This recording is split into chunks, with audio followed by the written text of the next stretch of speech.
கிறிஸ்துவுக்குள் அன்பானவர்களே, இன்று சர்வதேச மகளிர் தினம் கொண்டாடும் உங்கள் அனைவரும் இயேசு கிறிஸ்துவின் வல்லமையான நாமத்தினால் வாழ்த்துகிறேன்.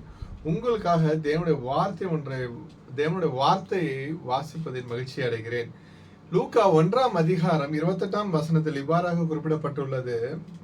கிருபை பெற்றவளே வாழ்க, கர்த்தர் உடனே இருக்கிறார், ஸ்திரீகளுக்குள்ளே நீ ஆசீர்வதிக்கப்பட்டவள் என்றான். ஆமென்.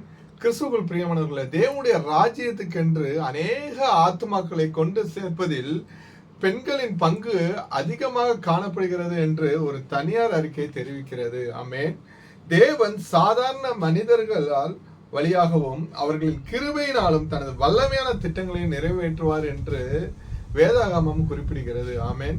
கிறிஸ்துவுக்குள் பிரியமானவர்கள், ஒரு தாய் தன் பிள்ளையை கர்ப்பம் தரித்து எப்படி கண்ணும் கருத்துமாக பெற்று இருக்கிறாளோ, அதே போல ஒவ்வொரு ஆத்மாக்களையும் சத்தியத்தின் வழியில் நடத்தி அநேக பாடுகளின் மத்தியிலும் தேவனுடைய ராஜ்யத்தில் கூட்டி சேர்க்கும் உங்களுக்கு இயேசு கிறிஸ்துவின் வல்லமையான நாமத்தினால் இனிய சர்வதேச மகளிர் தின வாழ்த்துக்களை தெரிவிப்பதை மகிழ்ச்சி அடைகிறோம்.